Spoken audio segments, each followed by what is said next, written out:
Session, Wednesday, August 15th, 2018. Would you all please stand and join us in reciting the Pledge of Allegiance?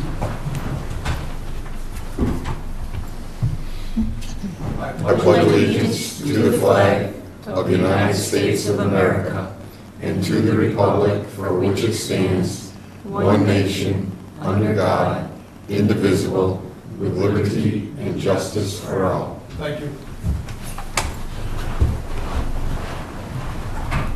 We have several sets of minutes to approve this evening. And everyone has a sheet with the information, some notes on it in regards to who can vote for what set. So just have it. There it is. Okay, for the March 18th, 2015, and September 14th, 2016, myself, Joe, and Rick were present. And for the May 8th, 2018, and the August 1st, 2018, all members were present. What is the board's pleasure? Make a motion to waive a reading of the minutes and approve them as provided for March 18, 2015 and September 14, 2016. Motion by Rick. Do we have a second? Second. Second by Joe. Any further discussion? Hearing none. All those in favor? Aye. Opposed? Any abstentions? Abstain. I abstain. We have two abstentions. Okay. Okay, for the second set. I'll make a motion to waive the reading of the minutes and approve them as submitted for the May 8th, 2018 meeting, May 8th, 2018 workshop, and August 1st, 2018 meeting. Motion by Christine. Second. Second by Rick. Any discussion? Hearing none. All those in favor? Aye. Opposed? None. Unanimous decision. Public comment. Anyone in the audience who would like to address the board with anything that's not on this evening's agenda?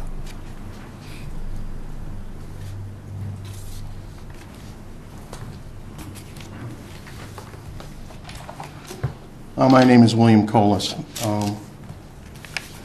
I have several things I'd like to address with the board this evening. I got to get my glasses so I can see that and read it. A little over 2 months ago, I came before this board to ask for permission to use Bow Field for something called the second annual Nashville in the Berkshires, including a license, two one-day licenses. About a month ago, we did that event. If you recall, at the time, it was a two-day event. July 13th was a Friday, and July 14th, which was a Saturday. The Friday performance, we had indicated, and when I say we, I mean the Adams Anthony Center, had indicated that the proceeds over costs would go to the Susan B. Anthony Statute Fund, which the town has set up. And the second day, the proceeds would go to support the Berkshire Jazz Day Camp 2018.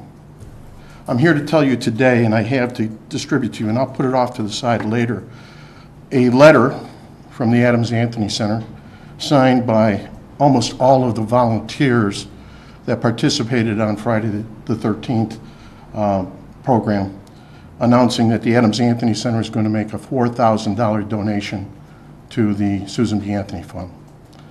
I can't emphasize enough, the entity, the Adams Anthony Center, is nothing more than a name for a group of people. Those people are all volunteers. Without those volunteers, this would not happen.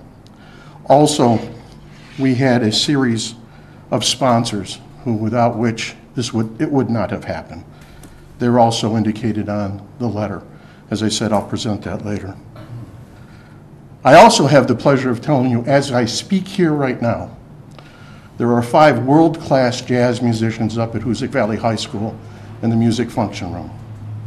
They are teaching 30 students jazz and contemporary music. Those 30 students are from all over Berkshire County. It is a phenomenal program. If you get a chance in the next couple of days to go up and watch, and it goes from 4 o'clock in the afternoon to 8 o'clock in the evening, you will absolutely be impressed. In that regard, on Friday at the Bounty Fair restaurant, there will be a jazz cabaret put on by those musicians, the 5 jazz musicians, and the students. We hope to start at 6:30, It's going to be a real experience for them. They're going to go down at about 3:30, 4 o'clock, set up and have the whole experience of setting up a performance at a venue. Tickets are $25. They're still available. The ticket costs go to underwrite the program. There's another thing I want to bring to the attention of the board. There's a program called the Painted Piano Project. It's by the Berkshire Music School. It celebrates the 100th birthday of Leonard Bernstein. Pianos were contributed to the school, a number of them, and they were all put up with the blessing of the town at the abandoned middle school. Artists from all over Berkshire County came and painted those pianos. On July 16th, I believe it was, they were distributed throughout the county. 2 of those are here in Adams. One of them was decorated by Henry Klein, the other by Richard Haskins. They are the opposite end of the spectrum, one very realistic and one kind of surrealistic. Both of those pianos are on display at the firehouse. I try to keep the doors open 1 to 4 every day so anybody can come in and view them. In a combination of those 2 events, tomorrow at 1 o'clock, there'll be a press conference at the firehouse. Charles Blenzik, who is a world-class keyboardist, will play one of the painted pianos. Charles is teaching up at the jazz school. So if you have a chance, stop by. One last thing I want to point out. On Thursday, August 23rd, the president and publisher of the Berkshire Eagle, Fred Rutberg, will be at the firehouse from 9 to 10 a.m., that's August 23rd, to speak to the people of Adams. There was one of these held last year at the Hofflinger House. It was an excellent opportunity for the people of this town to speak to the publisher and bring to their attention, and they want to know this. They want to know what's going on in this town. I can tell you from personal experience, by reaching out to the press, you can bring issues that might otherwise linger and just be seen only in this town to the entire county. So, as the proprietor of the Firehouse Cafe at 47 Park Street, I invite everybody in town to come on down. If we have to, we'll open the doors and we'll put you on the patio. But please, come on down. Thank you very much. Thank you, Bill. I got a question. The Susan B. Anthony statue, there was news recently about that. Could you Right. bring us up to date on that? Yeah, sure. Mark and I had, I'm on the statute subcommittee. Probably about 2 weeks ago, we had a conference call with Brian Hanlon, who was the sculptor that we had chosen through the process. And it was a 4-way conversation. Ed and myself and Brian Hanlon and his attorney worked out the final details of a contract. Ed finished the contract, it's been signed, and it's awaiting execution by the town, but we're in a position to go forward. Contrary to what you might think, Mr. Hanlon was so excited about this project that well before we finished the contract, he had pretty much completed the model, the clay model, that is necessary to cast the bronze statue of the adult Susan B. Anthony. A picture of that was run in the local media, and it's available online. It's unbelievable. He told us it would blow our socks off, and when we saw it, yes, it did. It was good. We are, as far as the financing for that, the contract is for $130,000. Currently, we are at about $80,000. Over that a little bit. So if we raise less than $20,000 and hit $100,000, a second grant from Adams Community Bank kicks in. That's for $25,000. That will put us within $5,000 of finishing that. That's not the complete budget. We have a much larger budget, which is intended to fund parades, programming, and the programming would run from approximately February 18th of 2020 to, I think it's February 15th of 2020 to August 18th of 2020. Those 2 dates are as follows. February 15th is Susan B. Anthony's birthday. August 18th is the date on which the 19th Amendment was adopted.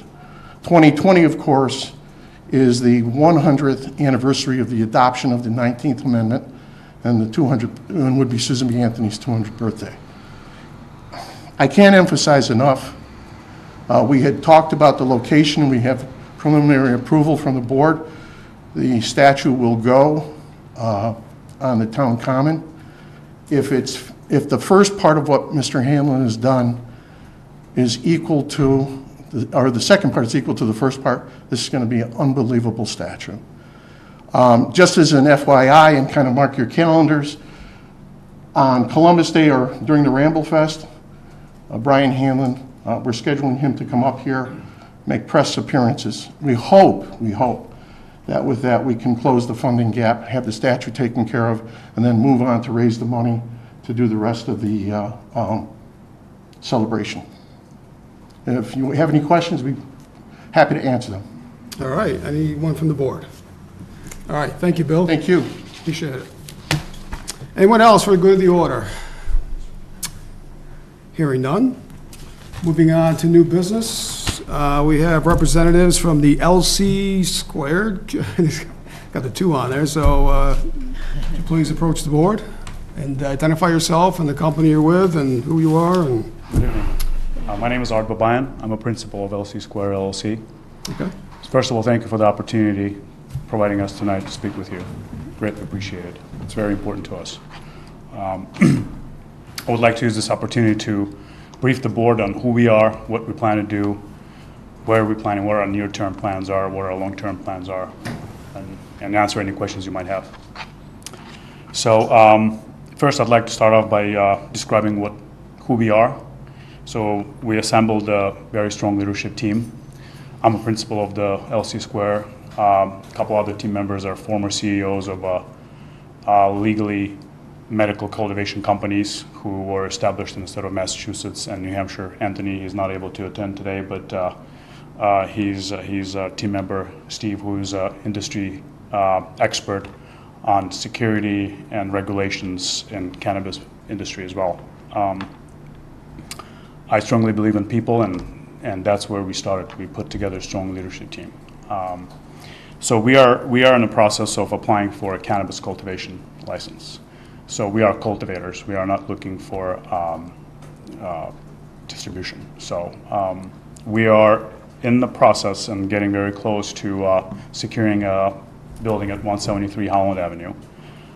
We have a purchase and sales agreement signed and agreed upon, all the necessarily inspections done, and we are looking to close in the next few days or so. Just a little bit about myself. I'm a scientist. My background, I'm a computer scientist. I'm a software developer. About 10 years ago, I joined a company, startup firm, when I was employee number 4. And fast forward 10 years after that, in April 2017, we've built an international payroll solution that was utilized in 45 different countries. The company was acquired. I achieved what I was set to do, and at that point, I decided to start my own business. I'm a father of 2. My wife and I, we reside in Natick. I'm an active community member in the town of Natick. I coach youth basketball program. I also provide voluntarily on a monthly basis an educational program about safe social media usage, and I also participate in education about drug abuse in the towns of Natick and also in West Roxbury. Over the past 6 months, we've been actively researching different areas in Berkshires.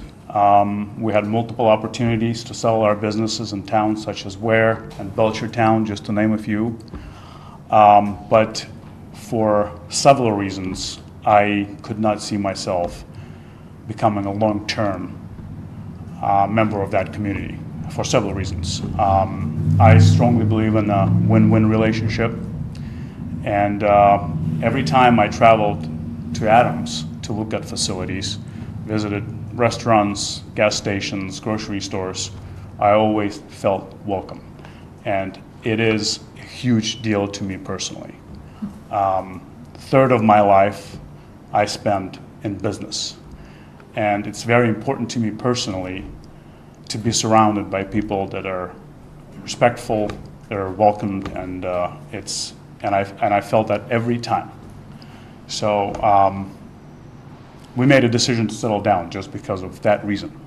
And after meeting with multiple municipal leadership team, it became very clear that we share the same values. We share the same views on long-term successful relationship. We are going into this business for a long term, and we would like to establish the relationship right off the bat and start on the right footing. Just besides the business, I personally plan on becoming a very active member of this community. My wife does not know that yet, but I love this so much, this area, that I can certainly see myself moving down here in the near future. It's just amazing. Every time I take a drive, I reside in Natick, as I said, and closer you get to Adams, about 45 miles away, you start just being surrounded by all this beautiful nature. It's just unbelievable. So I'd like to talk briefly about what our plans are and what we're planning to do in the near future and long term as well. So as I mentioned, we have secured the building at 173 Holland Ave. The closing is happening in the next few days, most likely next week. As you know, that building requires lots of love. And we've done a lot of due diligence before we made a decision to purchase it. So we are ready, we know what's coming, and we know what we need to do. So we are going to start that immediately. Right after we close, we are going to start with winterizing the building. That starting from the roof, exterior, siding, is just a lot of cleanup work. And we're hoping to winterize the building before winter months. We are preparing our package for the state. We have most of the paperwork ready. We're most likely will be in a position to apply before the Labor Day. And during winter months, we'll take that time to start the interior work, and hoping to start operating in the Q1 of 2019. Just a few things about our host community agreement. As I mentioned, we're planning to become active members of the community, and there are certain sections I'd like to bring your attention to in the host community agreement that we were not obligated to do. It was solely voluntarily. We, in Section 5, Education and Prevention Program, we've stated that on the first year, we are going to donate $5,000 towards the programs that deal with drug abuse, educations in that area. And as we grow, that amount will increase as well. I'd like to reiterate that that is solely voluntarily. State does not require us to do that, but I felt that it is important. At the same time, there is a section in our host community agreement that we will make every effort to hire local businesses, contractors, suppliers. As you're aware, that building will require a lot of work, and I am looking forward to start engaging with local businesses that help us do that. So, and as far as the future employment, we are foreseeing in the first year to have anywhere from 5 to 10 positions available. We will use good faith and attempt to hire local residents as allowed by law. And as we grow, obviously we'll continue to hire people that residents of Adams, and we'll continue to invest in the local economy. So that's briefly about who we are and what we plan to do, and I'm happy to answer any questions you might have. Question for Donna. Could you explain to the board and to the community, 173 Holland Ave, what familiar building is that everyone would understand where it's going to be located? Or the area thereof? Okay, I think it's, why did you ask me now? It's a 40,000 square foot building. It's the I'm trying to remember, Berkshire Outfitter, is it? Outdoors. Berkshire Outdoors. I think they also have been using it as motorcycle repair, but as Mr. Babian said, the appearance of the building, it does not look very recently, renovated. So. Thank you, Donna. I'm not able to vote or discuss any issues in regards to marijuana due to my place of employment's legal counsel, so I won't be asking any questions or voting on anything related to this, just to make that statement. Okay, it's open to the board for questions. I guess I'll ask, well, first off, thank you for being here and welcome, and it was nice to hear that the community has been so welcoming every time you have been out to visit. I think we all have that experience too, that's why we're here. I think you mentioned that Steve has some insight on security. Yeah. And I was just wondering if Steve could come forward and maybe talk a little bit about that piece of the business. Sure. Okay, thank you. Did I get the name right? Yes, Steve. Okay. My name is Steve Chasen. I'm a principal with AC3 Consulting. So I'm a team member and a consultant for LC Squared.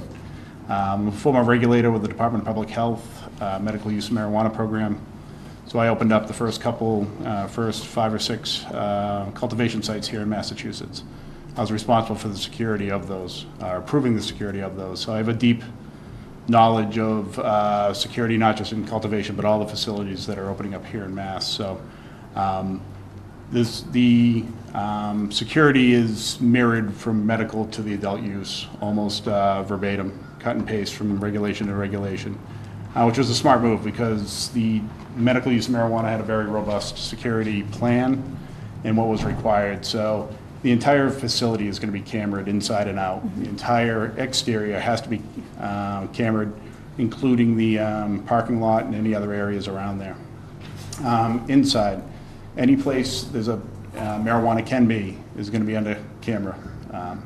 We're going to have security systems, burglar alarm systems on any doors going in there. We're actually going to have 2 systems that are going to be redundant. So one system will go to one monitoring station, one will go to another, just for redundancy. That's a state requirement. All of our finished product is going to be in a vault inside the building. So it's going to be a hardened structure inside the building.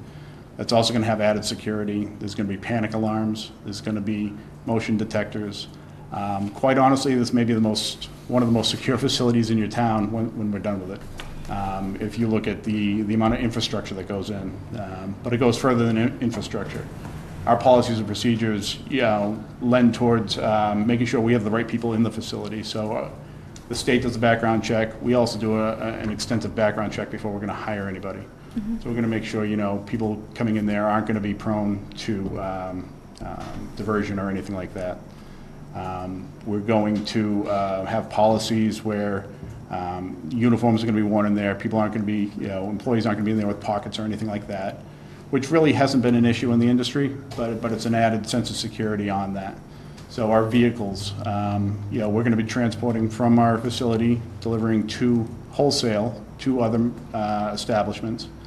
Those vehicles are going to have alarms in them, panic alarms. They're also going to be fully GPS, so by state regulation, we have to have somebody monitoring that vehicle anytime it's on the road, by GPS and by communications.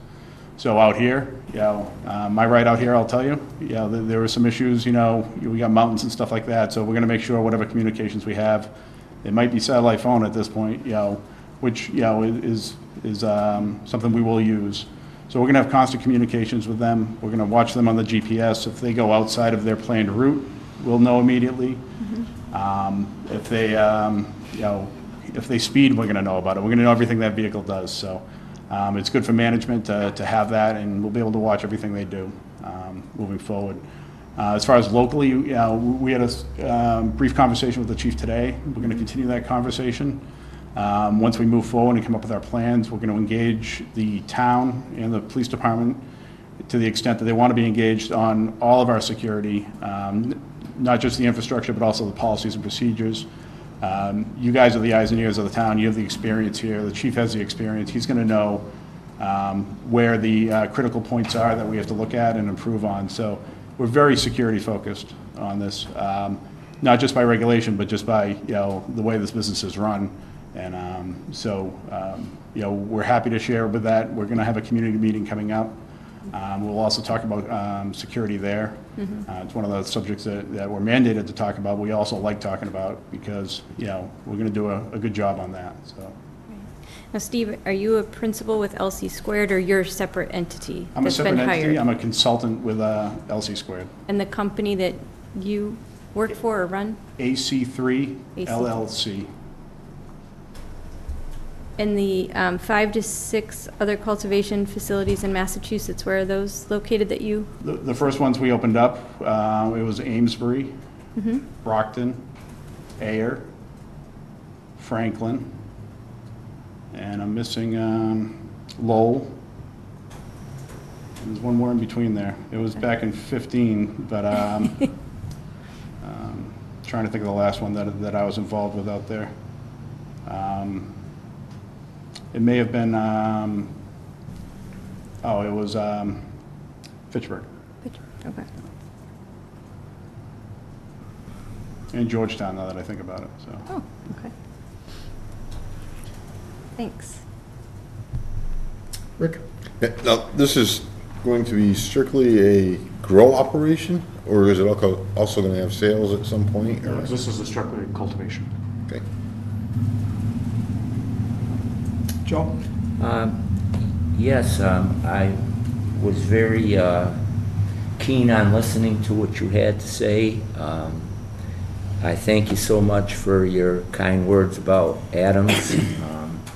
I've been living in Adams my whole life, and I feel that way every day I cross people's paths.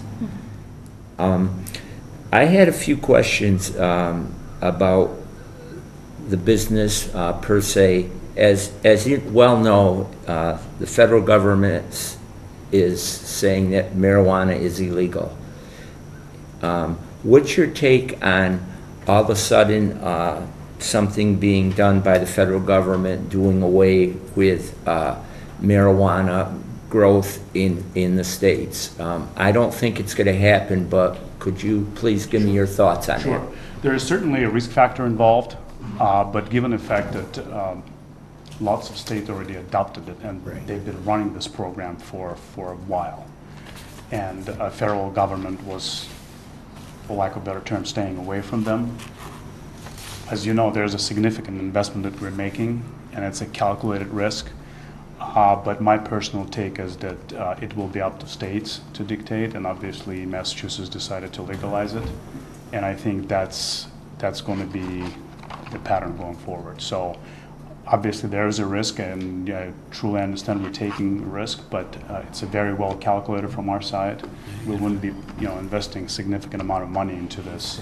If I had any doubts, obviously there is a slight risk, but if I were to rely on some historical data from other states that have been running this for, you're talking about Colorado, they're going on to many years successfully running this, I believe federal government will just leave it up to states. Okay, thank you. Also, federal banks won't take your money, so everything is going to be done with cash. Is that correct? For the time being it is, but as industry evolves, I have a strong belief that that will change as well, especially with credit unions. We're already seeing some conversations taking place. I'm actively involved in several meetings, and there's enough data to rely on that in the near future, banking systems will start supporting it in some way, especially credit unions. But initially it is a cash-only business, but I think it's coming in the near future. My personal take, probably within the next 12 to 24 months, we're going to start seeing certain banks in form of credit unions that will start supporting this business. Okay, and also you mentioned, of course, you're going to be transporting, and you told us about your trucks. Your trucks won't be like the ice cream man with, we're carrying marijuana. They'll just be kind of just. Yeah, you won't know by driving by that this is a marijuana transportation vehicle. There are certain state regulations that we have to obey, and we will. And having a background in technology, just to add what Steve said, we will go above and beyond what minimal requirements are. But as far as the trucking, no, there won't be any signage or anything like that. You won't be able to tell that this is a transportational marijuana. And just last question, Yeah. I'll speak with you and others at another time once we have a chance. This growing, you have to start from seed, right? Yes, seed to sell, yeah. Seed to sell. Extract from the beginning, from the seed Right. to sell. And where do you get your beginning strains? I believe that you'll be growing different types of, because as a young man, I mean, I'm not scared to admit I grew up in the 60s and, you know, I smoked weed. I went to the Woodstock as a young man and things. And, you know, there was different types of marijuana, you know, the good stuff. Strains, what they yeah, call it. right. Yeah. Yes. So now with the growing of marijuana and things, there has been really an uptick in the THC content of a lot of marijuana. Now, how and what type of strain of marijuana will there be ways of, like, alcohol has an alcoholic content, and will different strains of marijuana be rated in a certain way? That's a great question, actually, yeah. There actually are going to be test facilities that will be submitting the products to. They'll be testing the products, and they'll be coming up with nutritional facts-like information that will outline THC, CBD's percentage, and everything else. So every product that we grow, every strain that we grow will be submitted to those test facilities, and they are the ones who are responsible for identifying the percentage and all the chemical structure of the product. Okay, and that will probably dictate price also, right? Yes, yes. That will basically dictate what the quality is, and therefore what the price is. Market will dictate more the price, but the test labs will identify what the quality is, what the content is. Yeah, and my last, this is more of a thought on my part. I worry when you're just handling cash. I know it's an honesty factor, but I worry about the way that things go as far as your finances and where the money goes, and, you know, we're going to get an agreement with you, hopefully, and, you know, we want to be fair. I know a lot of communities have been very gluttonous, and a lot of people have stepped away from communities because they wanted new police cars. They wanted, you know, as part of allowing them to come into their community. And I personally want you to establish yourself here, and that way, if you do well, I know just the way that you spoke, you seem like a very sincere person, that you'll be here at our side to help us as much as you can. So I really want to just make sure that these businesses get up and running, because I think it's going to be very competitive. And I think in time that I worry about a saturation of the market. And so I just campaigned on my first terms. People said don't do it. We knew it was coming, and I was all for the legalization of marijuana, and I have my reasons I won't go into, but I just thank you for having faith in our community, and I hope that we can work hand in hand with you and move forward. I appreciate your comment, and just to address some of your concerns, I know you've talked about cash business. Although it is a cash business, there is a seed to sell software that will basically identify how much product we produce, and based on the price, you'll be able to tell how much money the company has made. So although it's a cash business, there is some tracing mechanisms built in to address that. And once the banking system comes in, obviously, I'm all for it. As you know, as a business owner, I do not want to handle cash, right? It's in both interests. And as far as the, you know, long term, as I've mentioned, I'm a scientist by my background. And prior to getting into this, I've spent the last 3 years traveling different states and really thinking this through.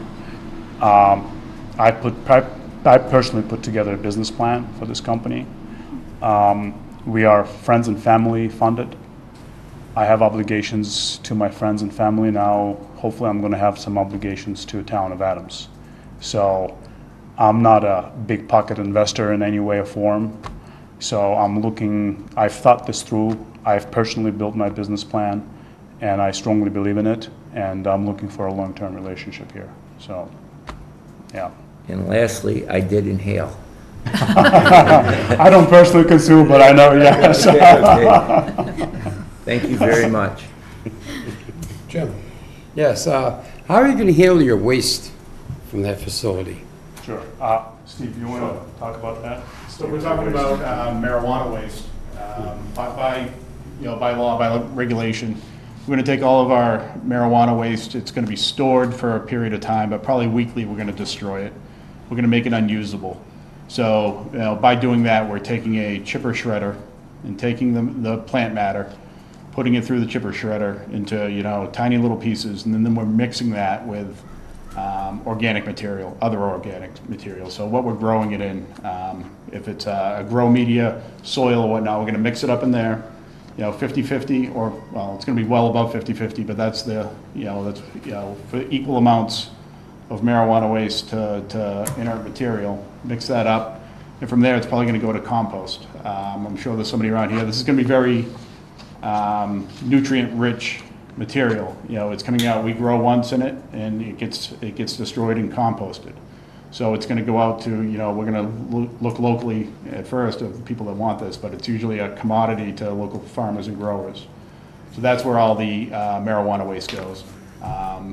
Per the regulations also, we have to recycle. So we're going to recycle, and then we're going to have our regular solid waste that'll go on a dumpster. Okay, any other questions? Donna? I just thought it would be helpful if Art and/or Steve, if you explained the process. We're a little more familiar with the DPH process for medical marijuana. Could you explain your process that you have to go through with the state? Because there's a couple of opportunities for the public in Adams to learn more about your business, correct? Sure. You want to go? Sure. So the DPH process and the new adult use process, in simple terms, it's backwards. With DPH, you would put your application in first and go through all these hoops with them to get to a point where you can now get a location and do the last part of the application, which is siting profile. In the Cannabis Control Commission, you have to have a location first, so that's why we're here today.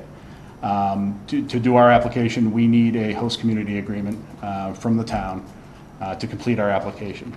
So, here today in front of the board, we get this. We're going to do our application. Another requirement is called community outreach meeting.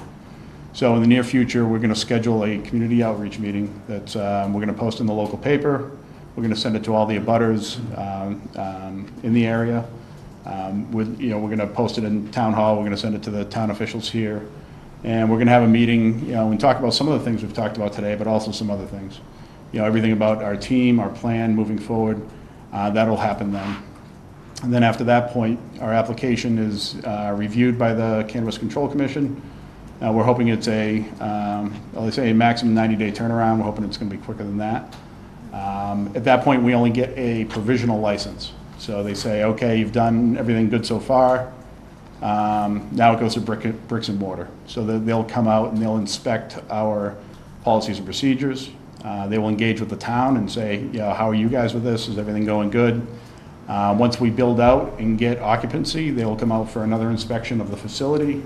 And that's going to be a very detailed inspection, going through all the systems, security, again, policies, our growing operations, our lights, our HVAC, all of that they'll go through. And at that point, we'll be eligible for a final license. Once we get the final license, we can start operating and start cultivating. So unlike the DPH process where the end of it kind of stayed the same, beginning of it's definitely different. The Cannabis Control Commission wanted the location first. They wanted that community engagement and involvement first. And then if everything goes well there, we move through the process. Okay, thank you. Anything else from the board? Hearing none, thank you, gentlemen. Thank you very much. Thank you. Thank you. Next, we have Traffic Commission recommendations. Additional signage on Phillips Hill. Chief?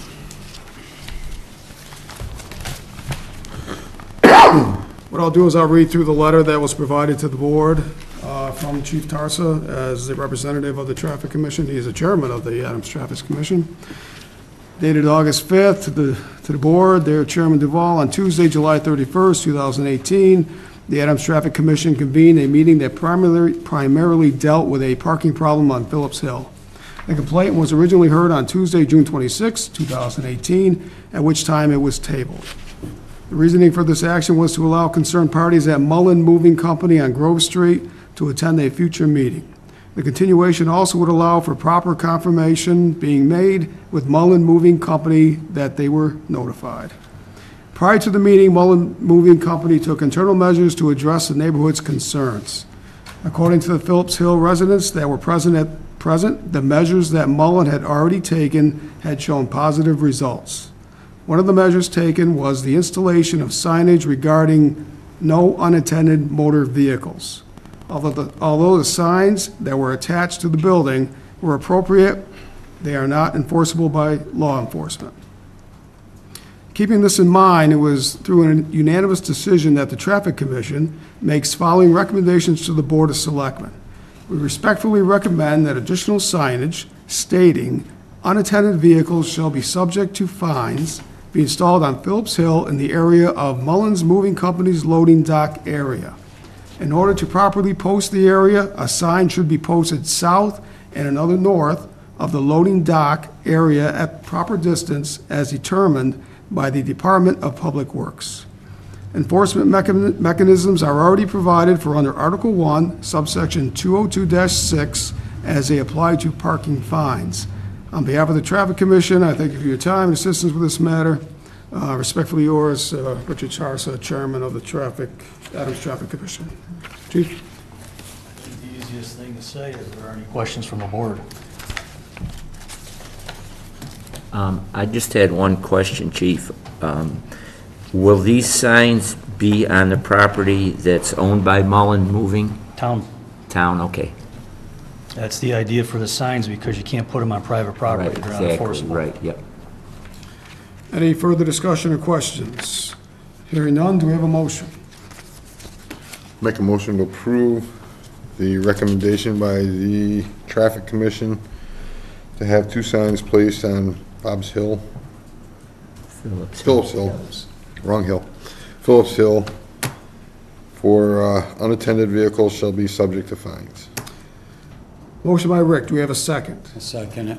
Second by Jim, any further discussion? Just one question. What's the fine for, There's at least 3 different ones within our parking regulations. It'll be up to the discretion of the officer. okay, thank you. Any other discussion or questions? Hearing none, all those in favor? Aye. Opposed, none, unanimous decision, thank you. Thank you.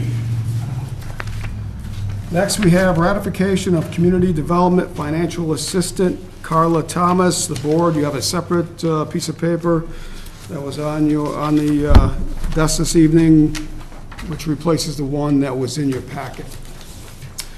We have a letter from Donna Season. Dear Chairman Duval, this letter is to advise the Board of Selectmen that subject to the board's ratification as provided in Section 10 of the Town Charter, I am pleased to appoint Carla Thomas to the position of Financial Assistant within the Community Development Department. For the past 15 years, Ms. Thomas has worked within the administrative offices of Drury High School, both as administrative assistant to the Dean of Students and as an instructional paraprofessional. She also has several years of experience as a tax compliance officer for KB Toys. Ms. Thomas has extensive administrative and financial experience, and she holds a master's degree in business administration from MCLA. With the board's ratification, Ms. Thomas will begin her duties as financial assistant within the Community Development Department on August 20th at the grade 6, step 10 rate of $21.99 per hour. What is the board's pleasure? Mr. Chairman, I make a motion that we accept Carla Thomas, ratify her as financial assistant within the Community Development Department.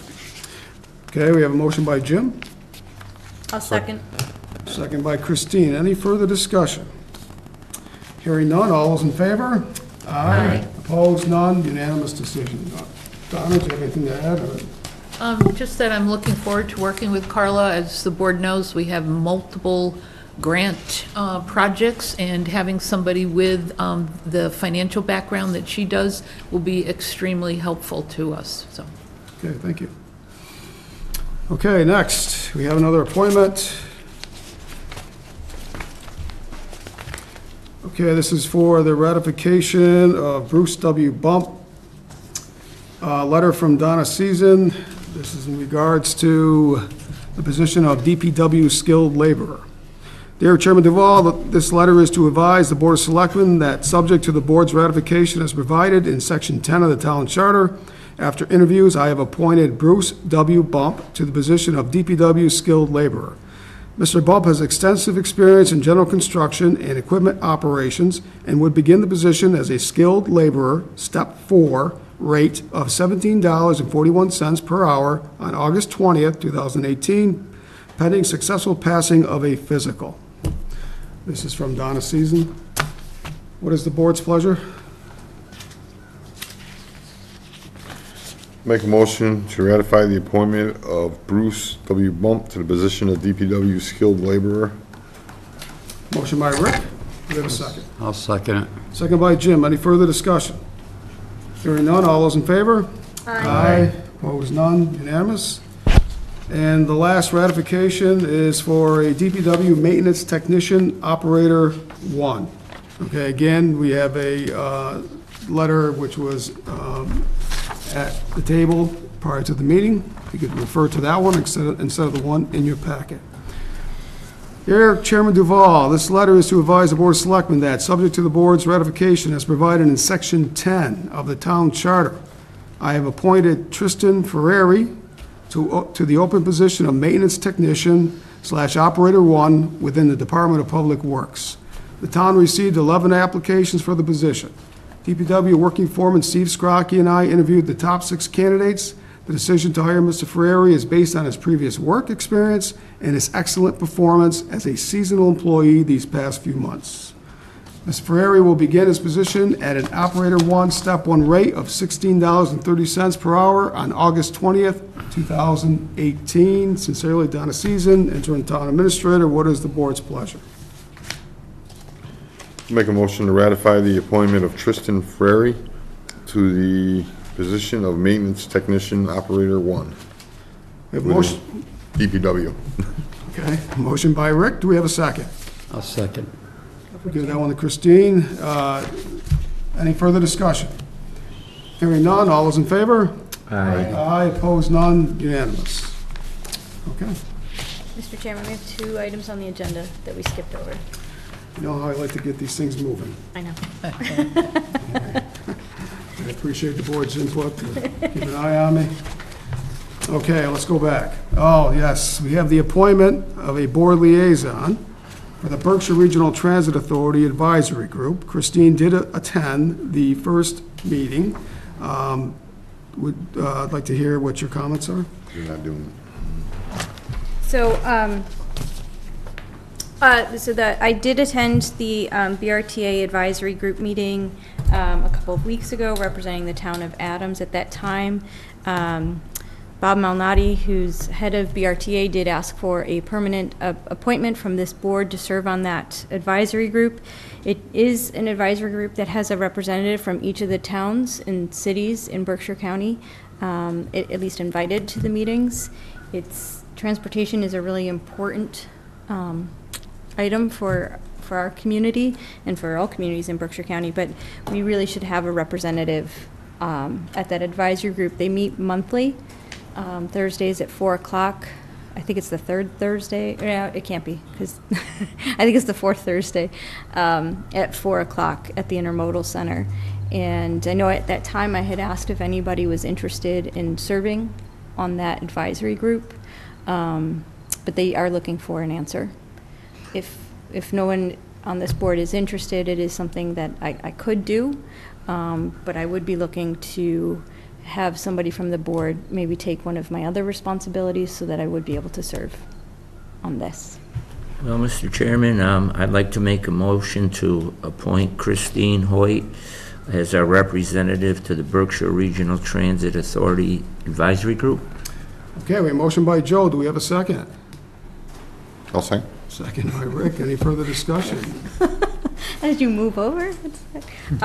It's your opportunity to... I would just respectfully ask that maybe one of my colleagues I appreciate the support for this appointment, but maybe one of my colleagues would be able to take the liaison appointment with the zoning board, as that is a board that meets often and in the evenings, in exchange.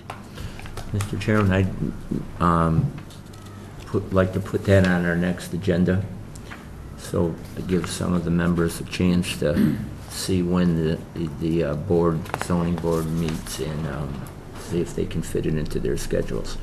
Okay. Is that okay with the board? All right, we will do that. I don't think we need a motion to do that. We'll discuss it at the next meeting. Okay, now we have a motion and a second. Any further discussion? Here's your last chance.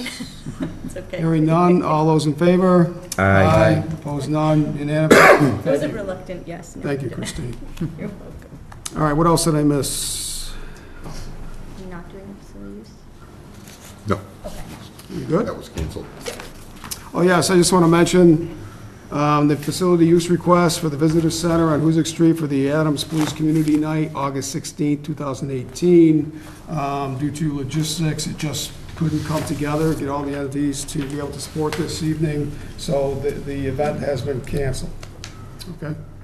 Thank you to the police department for the work that they did to put that event together. I know it was Officer Honorado that came before us to talk about everything that was planned for that evening. And unfortunately, Mother Nature was not cooperative for an outdoor event last Thursday. Okay. Next, department reports, town administrator report. Donna. Thank you, Mr. Chairman. First, I wanted to update the board on the Hoosick Valley Park project. Last week, town staff issued a request for proposals to design the new park at the former Hoosick Valley Coal and Grain property at 1 Cook Street. Proposals from interested engineers and landscape architects are due to the town by September 6th. We expect to be forming a project steering committee to work with the design team once it's selected. The project, as the board knows, it's complicated. The town was, a few months ago, awarded a $200,000 EPA cleanup grant. The property has contamination on site, so we'll be using that grant to clean up the property while the design team is proposing new improvements. We also expect to hire an architect in the future to develop new possible uses for the grain elevator, which, as the board has recognized, it really is a landmark within the community. So as we go forward, this project, because of its visibility on both the bike trail and along the rail line, it really is an important project and an important property for us to rehabilitate. Next, I wanted to update the board on the Route 8 design project. As you're aware, staff has been working with the town's engineer, VHB, for the past year on designing improvements to Route 8, and this involves the Commercial Street and Grove Street segments. In early spring, VHB completed 25% design documents.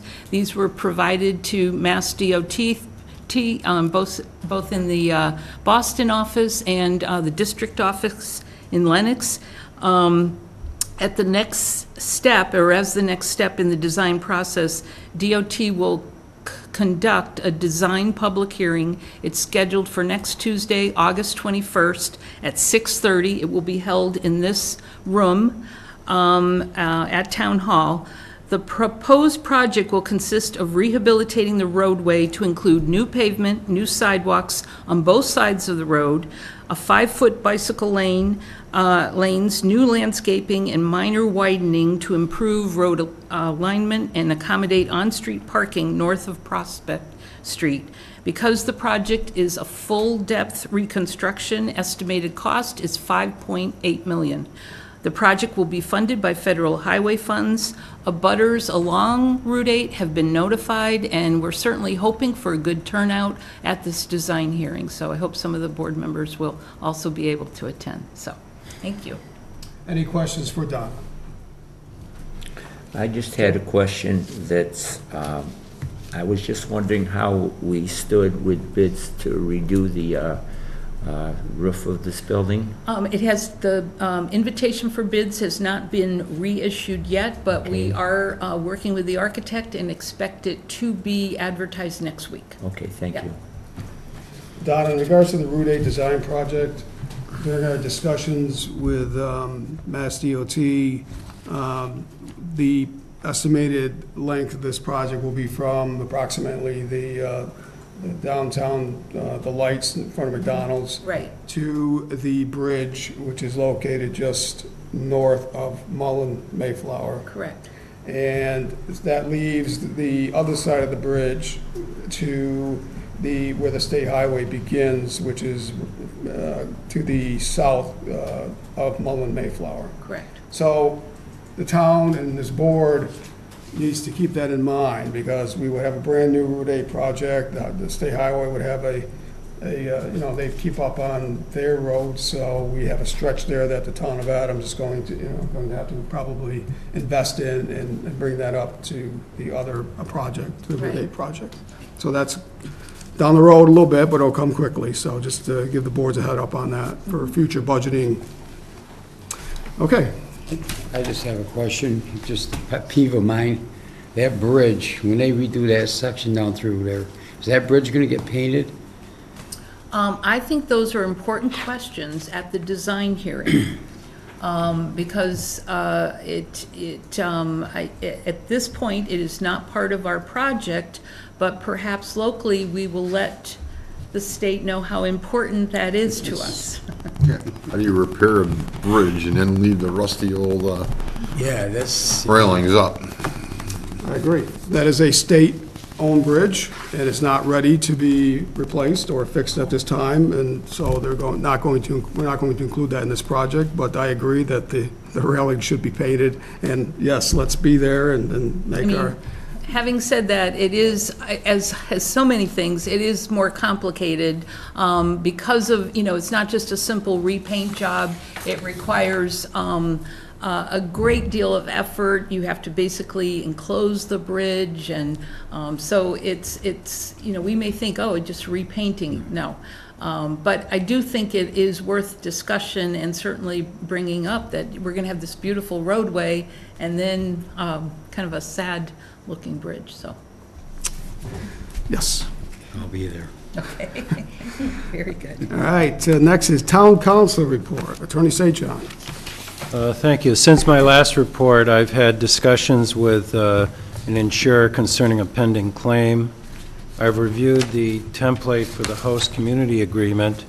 I reviewed the memorandum of agreement concerning the Department of Public Works contract. I reviewed the agenda for these meetings for compliance with the open meeting law. I've prepared a letter of no trespass against a private citizen. I've had discussions with staff and opposing counsel concerning a possible claim against the town. I reviewed communication from the treasurer regarding a bankruptcy filing and its impact on the town. I've communicated with staff concerning compliance with an order from the Department of Industrial Accidents. I reviewed an issue regarding a drainage easement and have communicated with staff concerning that. And I've had communications with opposing counsel concerning the MJD matter, that is, MJD being the owners of the Curtis Paper property. Okay, any questions for Attorney St. John? Okay, moving on to subcommittee and liaison reports. Rick? Nothing. Christine? Just a couple. There've been a couple of legislative subcommittee meetings since our last meeting. We did review the host community agreement, a draft of that, in preparation for today's meeting with LC Squared. We also reviewed the community compact that we have with the state and updates to that in preparation for an upcoming meeting with the Lieutenant Governor. And we reviewed a potential agreement with Cheshire for the use of the Council on Aging vehicle that was donated by Fallon Health. So there'll be more to come on that. I also attended a meeting along with Donna to review the maintenance of CT Plunkett. We met with officials from Hoosick Valley Elementary School, a member of the school committee, and a business manager. We reviewed, I think there were 23 items on the list of priorities. Everyone left with a little bit of homework to develop a scope of work for a number of those projects. So unfortunately, I don't have much to report out on where we are with some of those projects, but as soon as I can, I will make sure that I update this board as to where we are going and what portion of that $235,000 that we set aside for maintenance of that facility, what will be used for which project. So I hope to have an update to all of you at some time. And we did have a ribbon cutting event last Thursday for the Adams Ale House, a grand reopening. So I thank my colleagues who were able to attend and help with that event. Thank you, Joe. Well, I'm on a legislative committee, and I think that Christine highlighted it well. Thanks, Joe. All right, Jim.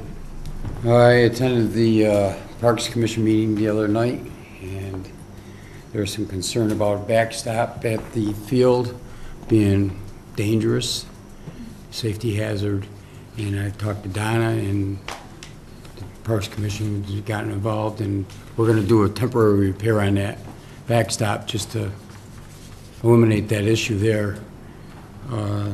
There's still a lot of work that's got to be done up there, and we're waiting on funding for that, so people got to be patient. That's about it. And and Joe, I've heard Joe say it many times at meetings that we're in need of parks, and Donna said, I mean, we are in need of parks. I mean, I'm sitting there listening to them talk, and there just aren't enough parks to go around to accommodate what we want to do. That's all I have. Well, I'd like to say one thing. I want to thank you for going and being our representative on top of Mount Greylock I was going for to bring the that up, yeah. rededication of the War Memorial Tower. I tried my hardest to get there, but because of the timing, when I went to work and they had to make calls, and by the time the calls were made, it was too late. But I just think that, Mount Greylock and particularly the War Memorial Tower are just, having worked on Greylock for many years, it seemed like every day I worked there was a gift given to me by God. It's just such a beautiful place, and I'm so happy that you were there representing our town, because it was important to the board and particular to me that we had somebody there, so thank you. Welcome. I just add on to that. I want to thank Donna for doing a speech for me, because I was it was a very short notice for one thing.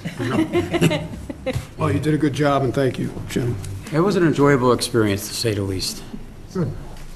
The Berkshire Regional Planning Commission, we really haven't had many meetings. The summer schedule, we'll start picking back up in September. Go to the order or announcements. Rick? No. Christine? Just a reminder that Hijinks is Monday evening at 6 p.m. on Park Street. Okay, Joe, anything else? Yeah, I've been heartened to see that we've been getting a lot of younger people wishing to serve on boards. I'm just reading this, that we have a young lady that I know just recently graduated from University of Massachusetts that would like to be interested in perhaps the Agricultural Commission. And we've had other people come forward of a young age wanting to serve on our boards, and I think that that's important for the future of our community, because they're going to be our future. And as an older person, sometimes you look at things a different way, and I would encourage Emily to maybe step forward and try to get the Agricultural Commission up. I think it's a very important board. Yeah. I know, having served on it for a lot of years, and it's close to my heart, I'd like to, if possible, speak to Emily and see if she'd be willing to try to get some people together to reform the committee. Yep, I agree. So can we have this on our next meeting's agenda to appoint this individual? Certainly. Thank you. That's all I have, Mr. Chairman. Thank you, Joe. Jim, anything else? Oh, I got a couple things I'm supposed to be being ratified for. The Traffic Commission and the and the, what was it, ad hoc committee for this Northern Berkshire Solid Waste. And I don't know what's going on. Is that on the agenda? So, well, it isn't, and I think the next agenda, we can take care of that, and we'll take care of the zoning board to replace Christine and the appointment of the individual to the Agricultural Commission. Mr. Chairman, I just have one other point I forgot to bring up. Last night, we lost, everybody's loss is important to family members in the community, but Stanley Pachorik passed away last night, and people that don't know Stanley, he's been a pillar in his community for our religious community, St. Stanislaus Church. He's been the taking care of the Polish cemetery for many, many years. Could always find him up Joe Dean's garage hanging out, and the man had a heart of gold, and I just thought it important to bring it up, and I know that he's in a better place for all the work that he did for the church. So God bless Stanley's family, and rest in peace, Stanley. Thank you, Joe. One quick thing, the ratifying of the appointment, when we approve this list, that should be the ratification of appointment. Then we're added on to the list after Rick. We're going to make some changes, additions. Oh. Okay. Okay. One more thing. I did attend the kickoff ceremony for the painted pianos Saturday night, Great. and it was interesting. It's them two pianos they had there, especially the wavy one, something. It's worth stopping in to see it. It's something else. And Did you play? did I play? Yeah. I pushed the key and went ding. Does that checking. count? That's the beginning of Chopsticks, I think. Yeah, and I guess it's running till, from now till the 25th, and voting on it is the 26th, so. Okay, thank you. We have two motions to go into executive session, and after coming out of executive session, the board will reconvene to, there are two items on the agenda to vote on, the draft host community agreement template and the local 204 Council 93 American Federation of State, County, and Municipal Employees, AFL-CIO, the DPW unit. Could I please have someone make a motion to go into executive session, first of the two? Make a motion to enter executive session for purpose number 3 to discuss strategy with respect to collective bargaining or litigation if an open meeting may have a detrimental effect on the bargaining or litigation position of a public body, and the chair so declares. We have a motion by Rick. Do we have a second? A second. Second by Christine. This is a roll call vote. Rick? Yes. Christine? Yes. Yes? Yes. Joe? Yes.